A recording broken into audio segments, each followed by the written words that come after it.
বেশি থাকতে পারবো না। ঋষি, আমি ড্রেসটা চেঞ্জ করে গাড়িতে গিয়ে বসছি, তোমরা তাড়াতাড়ি এসো। না ঠিক আছে, আমিও তাহলে চেঞ্জ করে নি। যাও।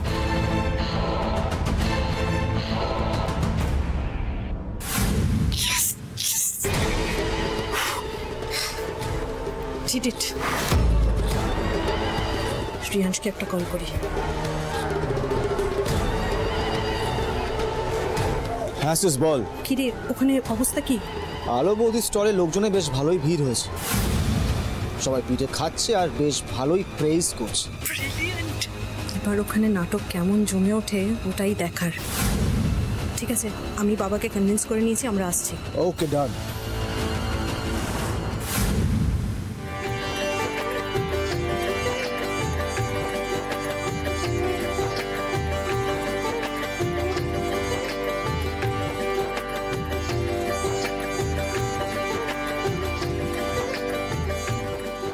আরে উদয়ন দা যে, আমি জানতাম যে তুমি অবশ্যই এখানে আসবে।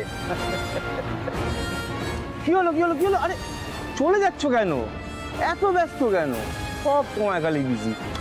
ধৈর্য ধরো না, রিল্যাক্সড হও। বলছি উদয়ন দা, এই পিঠেটা একটু টেস্ট করে দেখবে? মেলা সেরা স্টলের বানানোর পিঠে কিন্তু দারুণ বানিয়েছে। নো থ্যাঙ্কস, আমি বাইরের খাবার খাই না। এটা তোমার বাড়ির রান্না।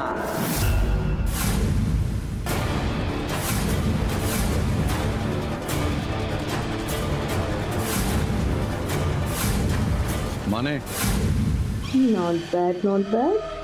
আজ তো এই লোকটাই আমার হাফ কাজ করে দিল। ব্যাস, আমি বাবাকে আরেকটু জাস্ট উস্কে দিই। তোমার এই বাজে কথা শোনার মতো সময় আমার হাতে নেই। উদয়নদা, আমি আর তুমি দুজনেই তো খবরের মানুষ।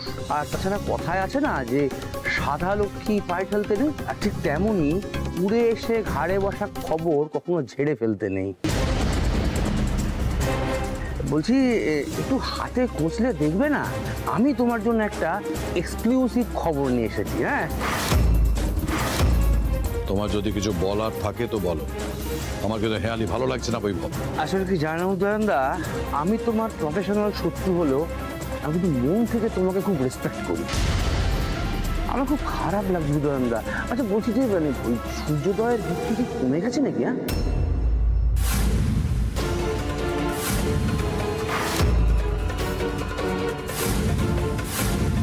মিস্টার মিত্র, আপনি কিন্তু অনেকক্ষণ ধরে অনেক ভুলভাল কথা বলছেন, লিমিট ক্রস করে যাচ্ছেন। রাইভাল নিউজ পেপারের মালিক বলে কি মাথা কিনে নিয়েছেন নাকি? আরে ঋষি ঋষি, খামখা রাগ করছো কেন? আমি তো তোমাদের শুভাকাঙ্ক্ষী হয়ে কথাগুলো বলছি।